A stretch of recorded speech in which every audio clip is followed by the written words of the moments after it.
everybody. I've met most of you, but the ones I haven't met. My name is Bridget Marini. I'm an BSN student at McKendree University, and I've been doing my preceptoring here at Hospice for my leadership class with Nikki. So today I'm going to present a topic. It's going to be an educational topic regarding providing hospice care for individuals with intellectual disabilities. And the purpose of this topic is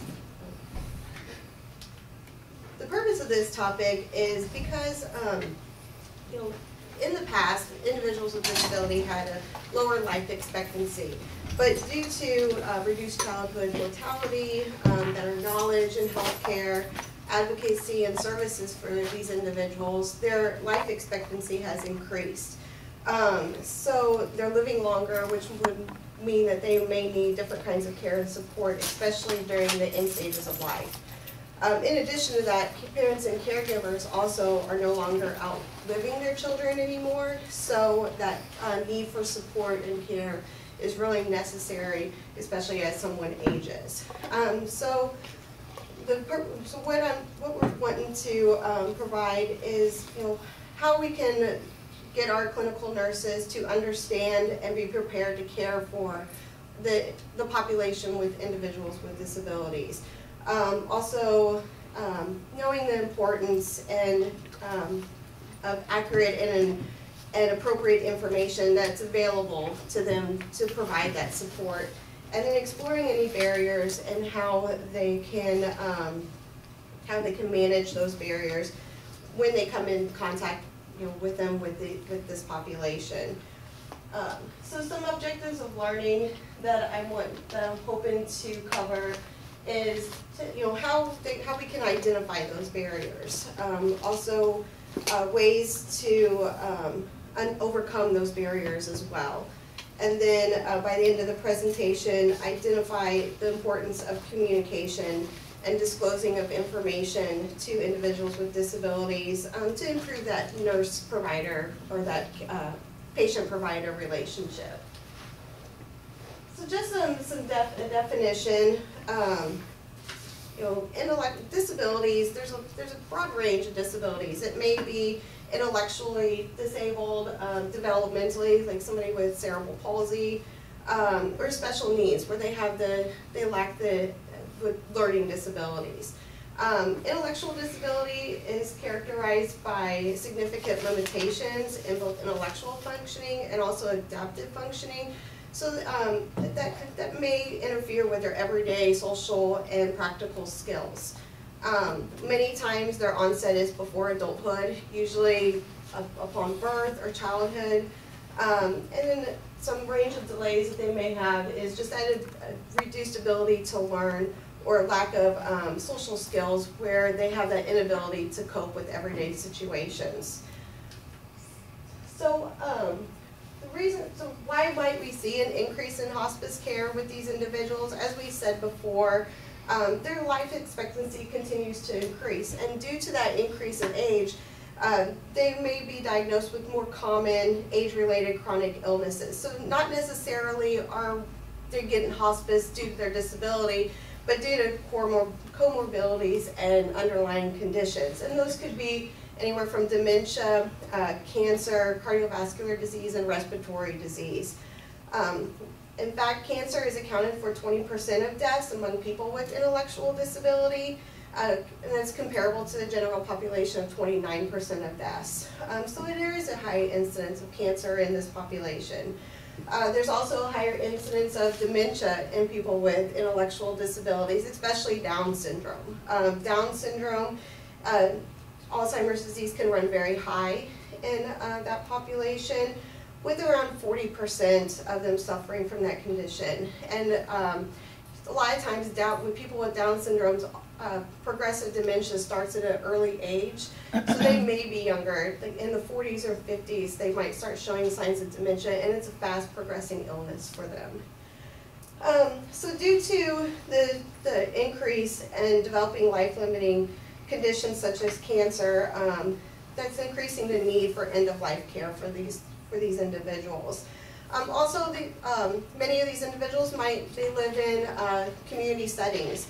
So they do have increased risky behaviors, just like the general population, which can increase the likelihood of chronic conditions as well and the need of palliative and hospice care.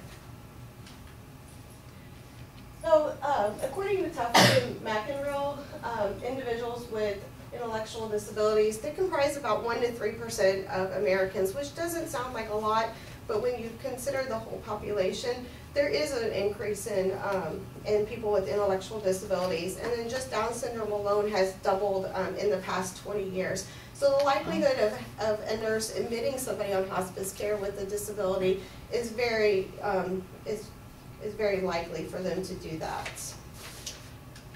So in talking about illnesses, how illnesses develop, people with IED, they get sick just like anybody else. But sometimes people with intellectual disabilities face barriers when they are to accessing effective, timely, and appropriate health care, which results in those health needs not being met. They may have a lower degree of health screenings. Providers may not provide those health screenings due to noncompliance, resistance of the individuals, lack of communication, finding underlying illnesses that require those health screenings.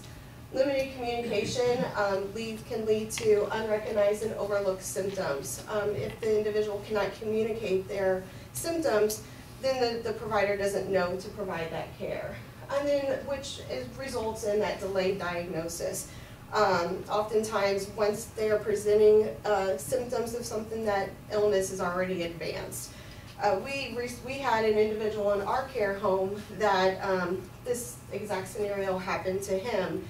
He was a young autistic man, 37, and he was just presenting with pain to his lower right extremity, which was misdiagnosed, wasn't caught after minor screenings. So they diagnosed him with sciatic nerve problems. It was changing his gait, and he was unable to walk like he was previously. When he started showing symptoms, he started showing rectal bleeding, and they were going to do a colonoscopy, but the night of his colonoscopy, his legs gave out and he fell and broke his hip.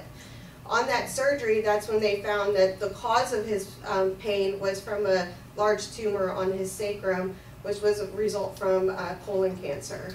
By the time they found the colon cancer, he was already in stage 4 and couldn't receive treatment. So that's a good scenario how that unrecognized and overlooked symptoms can lead to a delay in diagnosis where it's treatment is not an option for them. So as they near the end of life and they have that hospice care, individuals with intellectual disabilities, they still have the needs that the general population does. And oftentimes those needs are overlooked for them. They have hopes and fears just like the rest of us. They deserve the right to death, just like all of our patients do. That's free from pain and other symptoms. They have that right to spend the time with their family and friends for that comfort and care. It's a scary and confusing time for them, and the ones that they know the best are really important to them. They deserve that right to be listened to, and often, many times that doesn't occur. And then being involved in choices and decisions that are made about their care and treatments. So, but oftentimes there could be challenges when providing those needs for them. Those challenges can be communication difficulties. Complex family situations and circumstances can arise. Many family members are protectors of their loved ones and resist that care a lot of times. They might show higher levels of behavioral and psychiatric problems. They have those underlying conditions, and that illness may make those problems increase. They might have different ways that they express distress and pain. So sometimes those needs can be really challenging for providers. So when we're supporting somebody with intellectual disabilities, the most important thing is to avoid stereotyping. oftentimes stereotypes are made where they believe that these individuals don't experience loss and grief like we do, but their reactions are very similar to ours. They just may not communicate or express it the same way. So those differences can often lead to misunderstanding and lack of support. So we want to make sure we don't underestimate the individual with ID. Let them speak to you about their needs. Make their choices of how they want their care. Listen to them. You can also, accept that communication may be a process over time. May not gain that trust and communication from that individual in just one visit. So it may take time to make that connection with that individual and their family and caregivers. And then sometimes just seeking guidance from person-centered plans. Oftentimes these individuals have advocates that make person-centered plans, individual service plans that can tell you, does this individual need extra time? What type of education? How do they learn? How do they express themselves? And what are their likes and dislikes? And so a lot of that information can be given to you from family members and caregivers that you can read up on that client and get that insight about them. So communication, if you haven't noticed, is the big factor when we're caring for any individual, honestly. It always occurs when two or more people interpret each other's languages or behaviors. So that's a lot of the focus on this today, is just how do we communicate to provide that quality care for them. Oftentimes, nurses may ask themselves, well, how do I communicate with somebody with a disability? What do I, especially when you're providing the end-of-life care, how do I tell them about their end-of-life? Are they going to be able to understand it? How do I say it? And then use the use of nonverbal communication as well. So some challenges with communication that nurses may and social workers may come in to play. It's definitely that communication is a major concern for hospice professionals as well as any provider. Communication difficulties can be a major obstacle when providing that quality and effective care. And then problems can also impede symptom assessment as well, or make obstacles in psychosocial support too. Some challenges that may come to cases. Many times their speech is very difficult to understand. They may not understand you, or you have difficulty understanding them, which can add a lot of frustration and time when we're providing that care for nurses and also as the clients as well. Using caregivers and family members to help you communicate might be something that you could use. Also, understanding. They may not understand what you're telling them. They may not be able to, formulate sentences that's understandable or expressing themselves because of a limited vocabulary. So many times collaboration is needed when we're communicating with these individuals. Collaboration with professionals in the ID community may be necessary, using the caregivers, using the staff at the support homes that they live in to facilitate that communication. And then just thinking creatively to help with that communication by using picture books, photos, communication tools. Many clients might have a communication board that they use, so facilitating that board to better get a better understanding of their needs and wants might be helpful, as well as when you're providing care so that they can understand what care is being done for them. So nonverbal communication is also more important than what we've realized. There's oftentimes that some individuals aren't able to communicate. They don't have that verbalization ability to tell us our wants and needs, which makes it even more challenging. So noticing that, noticing that communication with gestures and facial expressions, their posture, and spacing between you and them can tell you, how they're feeling. Sometimes even the sense of touch, may warrant, that feeling of empathy and understanding. But then also you want to keep in mind there are a lot of individuals that prefer not to be touched too. So, so that nonverbal communication can really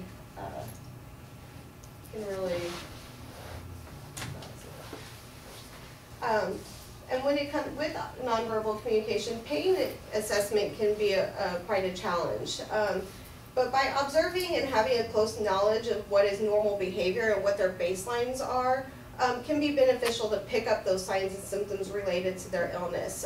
If an individual is throwing items, if they're hitting others, if they're hitting themselves, that can all be signs of pain and symptoms of their illness. Also collaborating with family and caregivers, again, is very helpful because they can give you that guidance and knowledge on how this individual usually acts. How do they act when they're in pain? How do they act when they're sick? So then, that might be helpful to try where symptoms aren't acknowledged and they're taken care of appropriately. So other obstacles that hospice providers may come in contact with, other than communicating, is just being unfamiliar with the unique needs that the particular individuals need. Like I said, some individuals don't like being touched. They have that sense that, I can't think of what I would say. But some individuals don't like to be touched, so then they resist, and some people feel it as behaviors or such, but it's just their personality. There may be ethical issues around decision making and disclosing of information. Family and caregivers may not want this information to be disclosed to the individual. There may not be, they may have feelings that they won't understand. It will make them sad. It will make them upset, and they try to protect that individual. But by sometimes just educating the caregivers and family on how that they may better react if they understood what was happening. And then sometimes roles of the nurse or caregivers is also perceived as threatening with clients, with caregivers, with families. Some have a sense of distrust in the medical field. They might have placed blame on the medical field that this individual is in this advanced stage because medical treatment wasn't given to them properly. So how do we overcome those barriers? One, we want to make sure we give the information to the individual, tailored to their communication, how they can understand it. We may need to allow them more time to do the education with them, to answer questions for them, let them repeat, their needs. We want to involve the family and caregivers as much as possible. And then providing staff training, and that would be staff training for the staff that care for the individuals in the facility. A lot of staff may be also unfamiliar with death. They may be uncomfortable with death. Watching for signs and symptoms when they need to advise the hospice nurse that a problem is happening. How to give, many of them give medication, but they don't give Roxanol. They don't give those type of pain medications, so they're unfamiliar with them. So staff training is very important when they are presented with an individual on end-of-life care. And then just assessing, along with that staff training, assessing the expertise about intellectual disabilities. What do they know? How much do they know about that individual, about that individual's care? And then the nurse is assessing as well about their abilities and knowledge to care for that individual. So oftentimes we do deliver bad news to this population, especially in end-of-life care. So anytime we're talking about we want to remember that they are able to acknowledge, their illness. Many of them are able to understand death, just the way that they have responses to it. So we want to be direct with them. We don't want to beat around the bush. It's believed that bad news should be given gradually, but they want, just like you and I, if we go to a physician, we want to be told exactly what's happening, and they're the same way. You want to avoid abstract concepts and jargon, using simple language that fits their communication needs, even considering the use of communication tools that they are familiar with. And we want to go slow with them. We don't want to rush into anything. Oftentimes, it takes a little bit of time for a person with a disability to respond to you. And it's not that due to lack of understanding, it's just the way they communicate. So we don't want to, if they're not responding, we don't want to assume that they don't understand. It's just to give them time to make that response. And of course, be kind, which many of us are. But I think that sometimes when you're faced over and over with, different, with the same scenarios, we might seem stone-like and lack that empathy, and sometimes they just need more of that comfort and support. And just remember too, when delivering bad news, or even talking about the care, many of these individuals live in care homes, and so they have other individuals living with them with intellectual disabilities. So not only are we discussing the care with the patient and the caregiver, and getting them ready for what's to come, we also need to think about the housemates of that individual too. Many of them live together for a very long period of time, so they're like family too. But they also have that lack of, may have that lack of understanding and concepts. So, using social work and, that simple jargon and getting them prepared on what's to come, so it's not so scary for them as they see their housemate decline, bedbound and unable to communicate with them. In the case of our individual, many of our residents thought he was going to get better, that he just had the flu or he had an upset stomach. And so when he started really declining and not able to communicate or showed those behavior changes, they didn't understand what was going on, and it was very frightening for them. So when we're doing our visits, it's important to facilitate that communication. Trust is an important factor, especially not only with any individual, but especially with this clientele as well.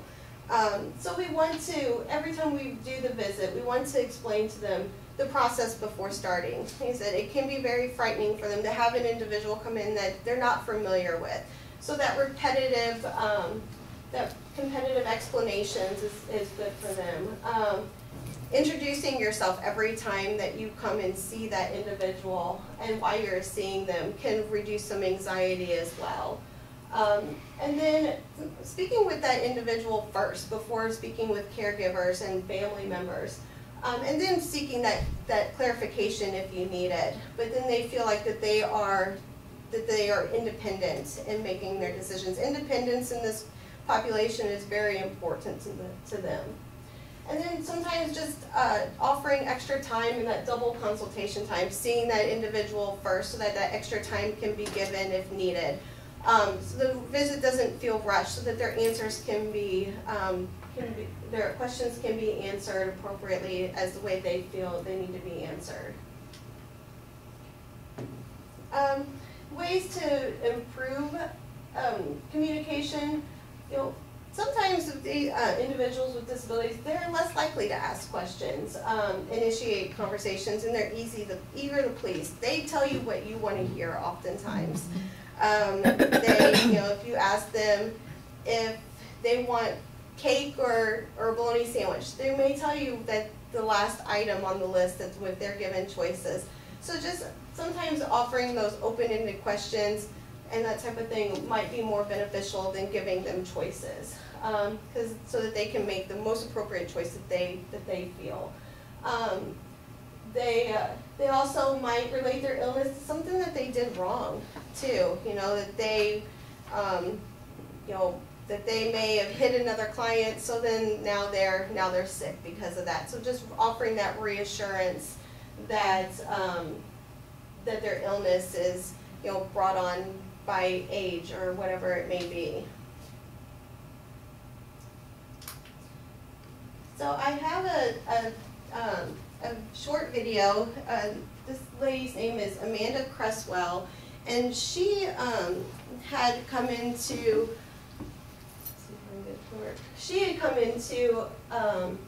you know, that lack of decision making as well, and not being told, you know, that disclosure about illness. And so this is, oops, how do I do this?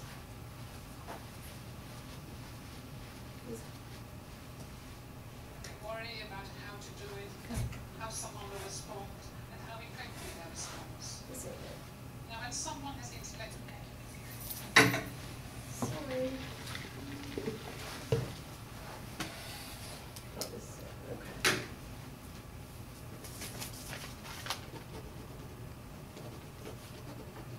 Like technology challenges. So she's going to talk about how, you know, how the bad news, how it's important to break bad news to individuals. Got sick. She didn't tell me that she was sick because she kept it to herself. And I found that very difficult because she told me what was going on. I was 13 years old when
is just one individual's, view on, the need for being disclosed and how important it was for her to understand her illness, as well as, how it made her feel that she didn't understand that her mother was dying as well. So it's just, they do require that information as, if they can understand it. So in conclusion, it is difficult to do those measurements of quality of life, but just allowing the person with the disability to express what they want can give a great deal of insight and bring a level of comfort and understanding to their care. So that's all I got. Does anybody have any questions?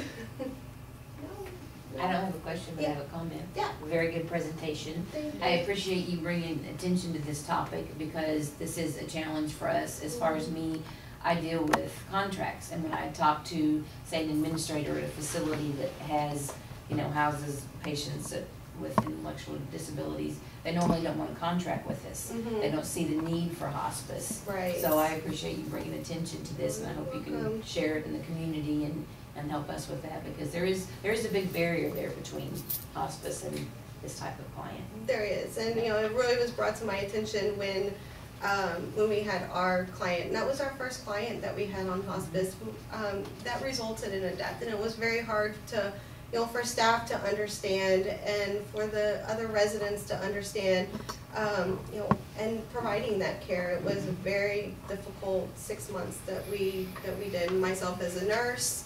and just the collaboration was necessary, which we didn't get. So it just opened my eyes to, and we may have more, all of our clients are aging, so we may have more instances like this as well.